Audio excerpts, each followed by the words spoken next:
Ang buhay mahiwagang tunay, may hirap, mayroong ginhawa.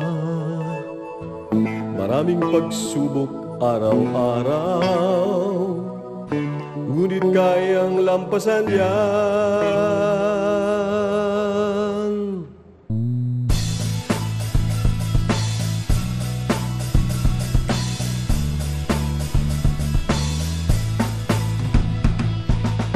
Ano man ang ating katayuan, may pag-asang masisilayan. Wala namang imposible,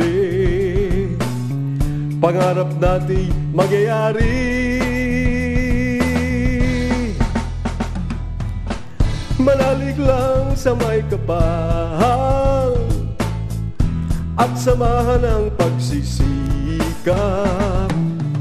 Sa masipag walang mahirap, patuloy lang tayong mangarap. Pinoy, aasenso tayo. Pinoy, aasenso tayo. Pinoy, aasenso tayo. Asenso. Pinoy, aasenso tayo. Pinoy, aasenso tayo. Paniwala ka, aasenso tayo. Asenso Pinoy.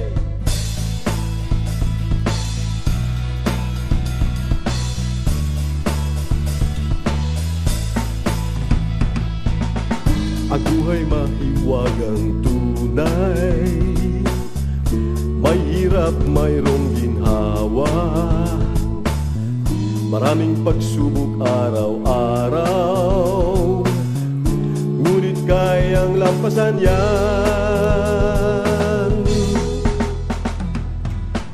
Ano man ang ating katayuan, may pag-asang masisilayan. Wala namang imposible, pangarap natin mangyayari. Manalig lang sa may kapal at samahan ang pagsisikap. Panaginip at adhikain, sama-sama nating abutin. Pinoy, aasenso tayo. Pinoy, aasenso tayo. Pinoy, aasenso tayo. Asenso. Pinoy, aasenso tayo. Pinoy, aasenso tayo. Maniwala ka, aasenso tayo. Asenso Pinoy.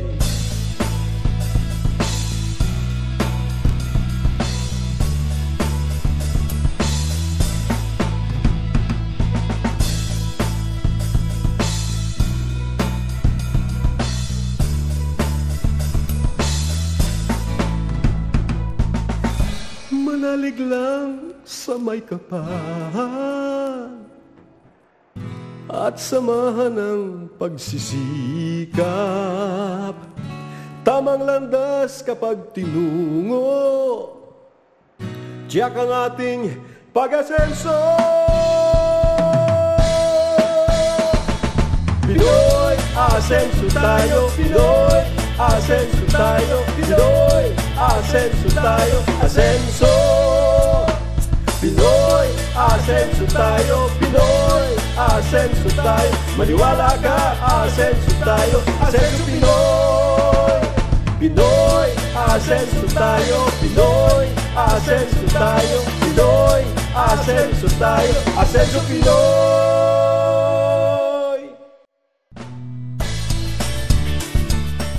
Salamat sa Diyos sa isang magandang araw. Narito ang ating programang maghahatid sa inyo ng inspirasyon, mag-aalok ng pag-asa, at naniniwalang sa pamamagitan ng sikap at tamang diskarte, maaari tayong umasenso sa buhay. Ito ang Asenso Ka Pinoy!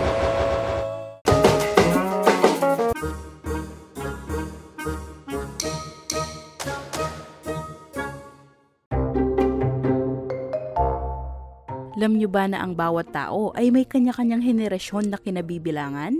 Ang mga generations na ito ay may sari-sariling pananaw at kaugalian. Kadalasan rin na may nagaganap na pagbabago sa komunikasyon dahil sa mga bagong salita o slang na naiimbento. Ikaw ka Pinoy, knows mo ba kung anong henerasyon ka kabilang? Ang mga taong ipinanganak sa taong 1946 hanggang 1964 ay kabilang sa henerasyong tinatawag na baby boomers o boomers. Sila ang mga taong ipinanganak matapos ang World War II. Ang mga ipinanganak noong 1965 hanggang 1980 ay kabilang naman sa Generation X o Gen X. Sa USA, tinatawag din itong baby busters dahil sa pagbaba ng birth rate sa taong nabanggit. Ang mga Gen X ay kadalasang self-motivated at resourceful. Sila rin ay mabilis mag-adjust at komportable sa pagbabago. Generation Y o mas kilala sa tawag na millennials, ang henerasyon ng mga ipinanganak sa taong 1981 hanggang 1996. Ang mga millennials ay lumaki kasabay ng pagsibol ng mga makabagong teknolohiya tulad ng cellphone at internet. Generation Z o Gen Z naman ang tawag sa henerasyong pinanganak sa taong 1997 hanggang 2012. Sila ay tinatawag ring iGen o Internet Generation dahil sa naging pangunahing bahagi ng kanilang buhay ang internet. Generation Alpha o Gen Alpha naman ang henerasyong ipinanganak mula sa taong 2013 hanggang 2024. Ang mga kabataang ito ay mga tech-savvy dahil sa AI o Artificial Intelligence at mga smart devices na kanilang ginagamit bilang childhood entertainment at educational aid. Ngayong 2025, ipinanganak na ang bagong henerasyon na tatawaging Generation Beta o Gen Beta. Ang mga kabilang sa henerasyong ito ay naasahang mamumuhay sa mas makabagong mga innovations na may malalim na integrasyon ng teknolohiya. Magkakaiba man ang ating kaugalian, pananaw at pagkakakilanlan, ang mahalaga ay ang pagkakaisa at pagtutulungan ng bawat tao sa pagbuo ng mas magandang bukas para sa mga susunod pang henerasyon. Asenso Kapinos mo na ba kung anong generation ka kabilang Kapinoy?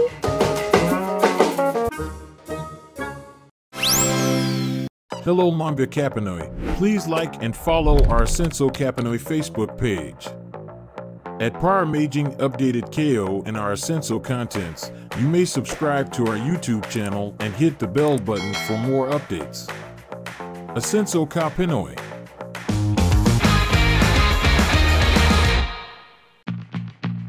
Gusto mo bang maitampok ang iyong negosyo o Asenso story sa Asenso Ka Pinoy? Madali lang yan. Maaari mong i-message ang Asenso Ka Pinoy Facebook page at mag-send ng letter sa aming email address flashed on screen. Ating tandaan, sa pamamagitan ng sikap at tamang diskarte, maaari tayong umasenso sa buhay. Asenso Ka Pinoy!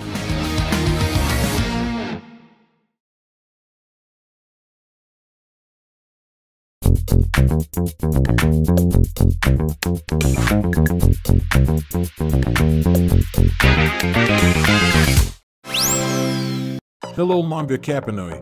Please like and follow our Asenso Kapinoy Facebook page. At para maging updated kayo in our Asenso contents, you may subscribe to our YouTube channel and hit the bell button for more updates. Asenso Ka Pinoy.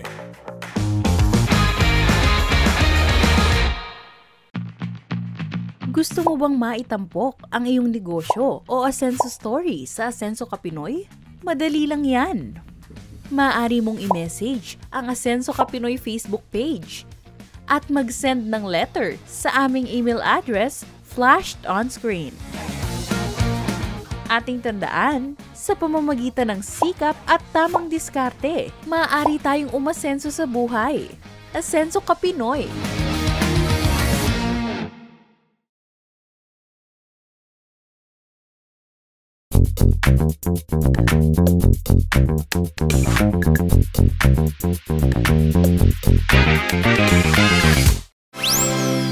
Pinoy, asenso tayo. Pinoy, asenso tayo. Asenso Pinoy!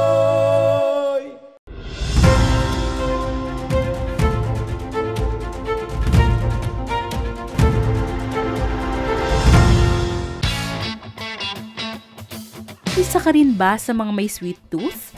That you can't resist to eat the chocolate? Sino nga ba ang hindi naka-experience ng love at first bite sa tsokolate? Bukod sa ito ay masarap, nagtataglay ito ng flavonoids na siya nagpapabuti sa daloy ng dugo sa ating utak na tumutulong sa pagpapabuti ng ating cognitive function. Ngayong alam mo na ang isa sa benepisyo ng mga tsokolate, kilalanin naman natin ang magkapatid na Ben and Ben. Pero hindi sila ang sikat na singers. Sila ay sina Ruben at Early Ben, ang owners ng chocolate brand na Ben's Blend PH. Alamin natin ang kanilang kwento. Bale po, ang negosyo po namin ay tinatawag na 3-to-bar chocolate processing. 3-to-bar, ibig sabihin, nagsisimula po ang aming proseso sa pagpa-farm ng kakao. At yung mga harvest po namin ng kakao, yun po yung ginagamit namin as raw materials ng ating chocolates.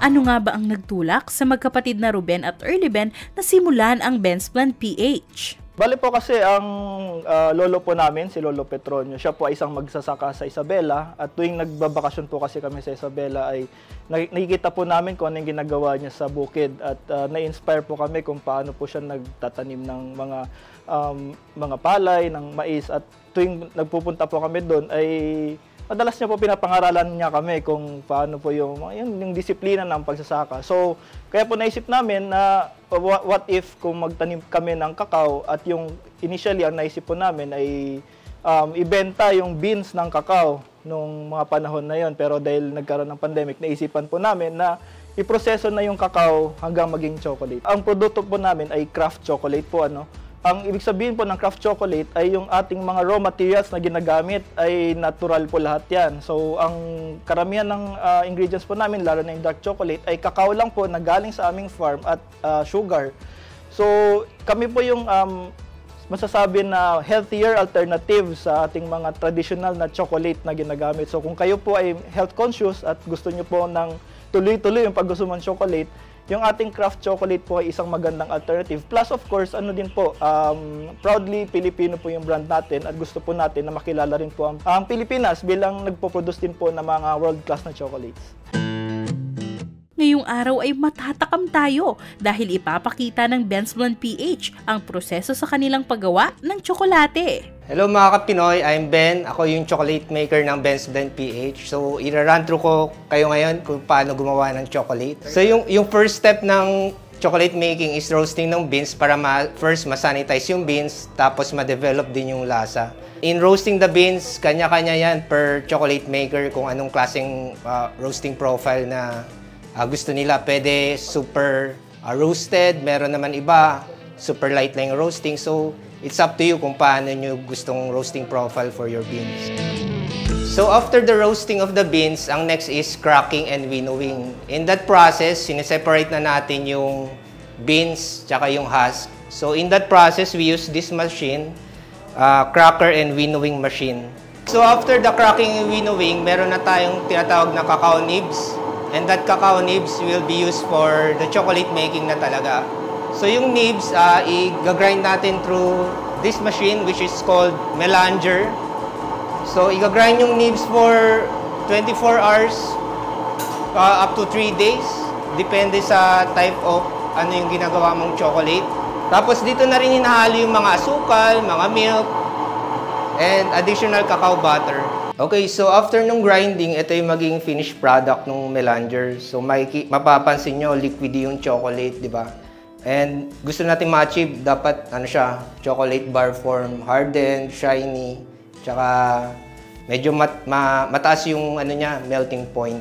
So to do that, there's a tempering process. Tempering process, ang unang step niya is i-melt mo yung chocolate to 40 degrees Celsius, tapos papalamigin mo to 27 Celsius using this slab. What is the objective of tempering? Aside from that is, scientifically, meron tayong achieve na certain crystallization type niya, which is, for other chocolate makers, maintindihan nila, which is type 5 crystal. Parang yung pag-crystallize ng ice, di ba, different type din. Sa chocolate naman, maraming type din siya. Specific to this crystallization, siya, type 5 crystal. So, yung step na gagawin natin ngayon is cooling ng chocolate using this granite table.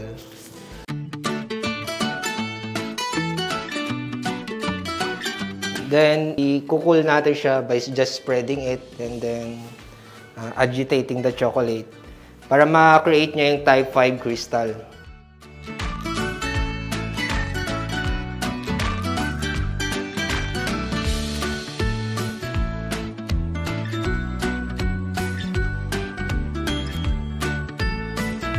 Okay, so napalamig na natin yung chocolate into 27 degrees Celsius. Ibig sabihin may mga type 5 crystals na dito. Ang next natin gagawin is i-reheat natin siya to 31 degrees Celsius para yung other type of crystals is ma-melt.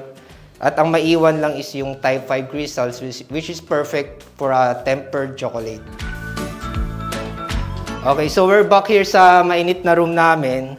It's perfect condition for reheating the chocolate and also maintaining yung workable temperature ng chocolate. Kasi pag nandun tayo sa malamig na room, titigas agad yung chocolate, so mahirap siya i-mold. So ngayon, i-reheat lang natin yung chocolate into 31 degrees Celsius.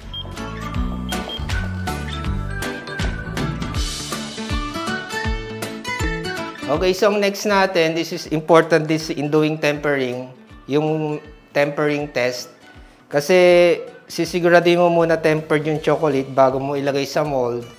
Kasi mahirapan kayo pagka untempered yung chocolate tapos nilagay nyo sa mold, mahirap siya i-unmold. Yung tempering, it will make the chocolate shine, harden, and at the same time, mas mataas yung melting point.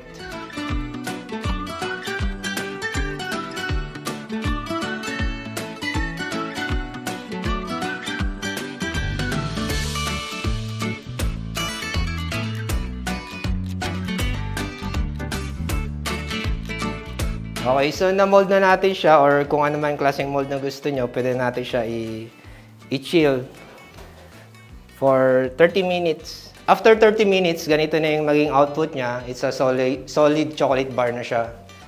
And then, pwede na siya i-wrap. So, ganito yung wrapping namin using this machine.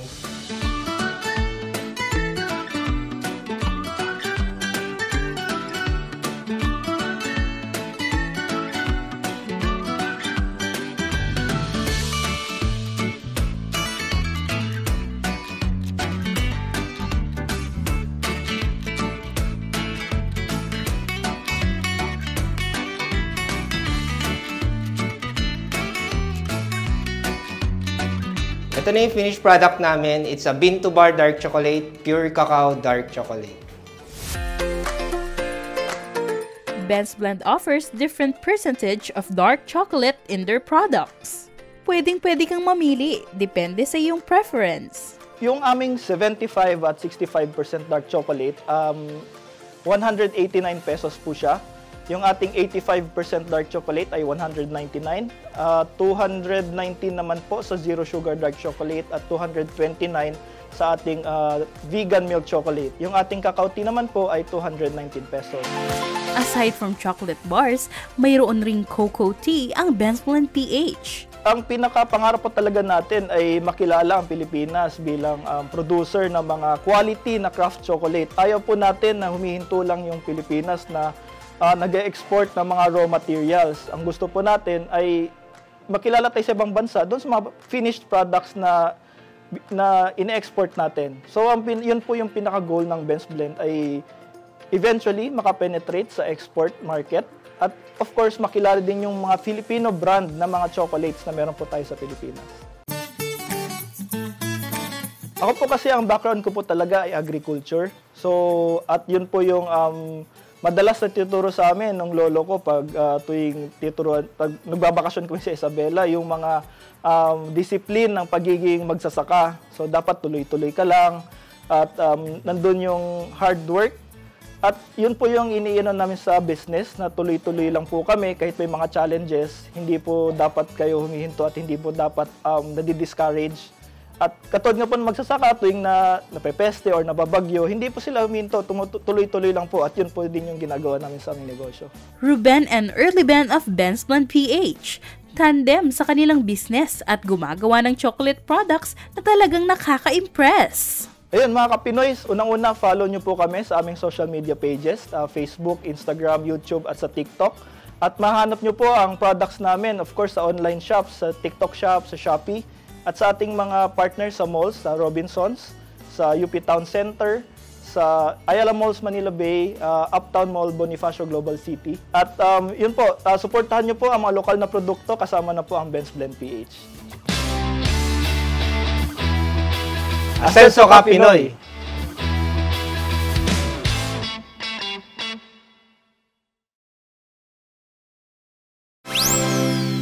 Hello, Mambia Kapinoy. Please like and follow our Asenso Kapinoy Facebook page. At Par Maging Updated KO and our Asenso contents, you may subscribe to our YouTube channel and hit the bell button for more updates. Asenso Kapinoy.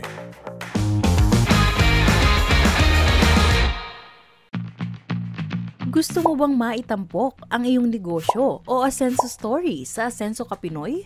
Madali lang yan. Maaari mong i-message ang Asenso Ka Pinoy Facebook page at mag-send ng letter sa aming email address flashed on screen. Ating tandaan, sa pamamagitan ng sikap at tamang diskarte, maaari tayong umasenso sa buhay. Asenso Ka Pinoy!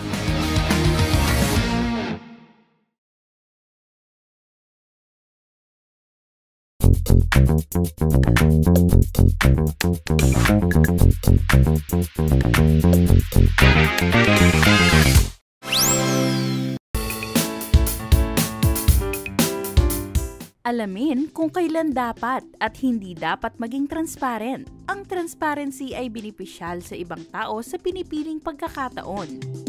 Kailangang makasiguro kung ano ang dapat ipagbigay alam at kung ano ang hindi dapat at kung kailangan at kung kanino ibigay ang mga impormasyong ito.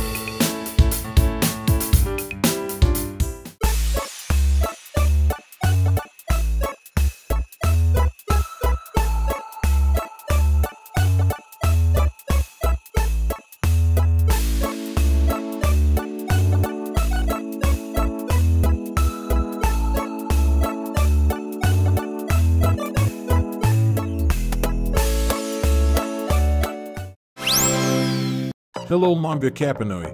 Please like and follow our Asenso Kapinoy Facebook page. At Par Maging Updated KO and our Asenso contents, you may subscribe to our YouTube channel and hit the bell button for more updates. Asenso Kapinoy.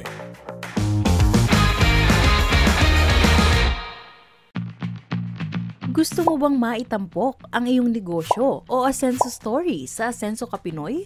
Madali lang yan. Maaari mong i-message ang Asenso Ka Pinoy Facebook page at mag-send ng letter sa aming email address flashed on screen. Ating tandaan, sa pamamagitan ng sikap at tamang diskarte, maaari tayong umasenso sa buhay. Asenso Ka Pinoy!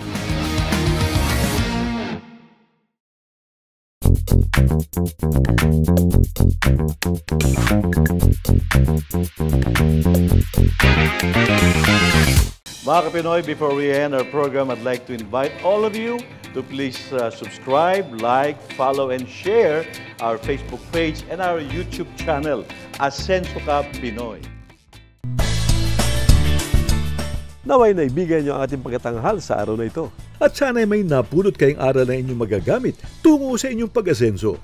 Walang imposible sa taong nananalig sa Diyos at nagsisikap umasenso sa buhay. Ang Asenso Ka Pinoy ay inyong gabay upang harapin ang bukas na puno ng pag-asa. Ito ang Asenso Ka Pinoy.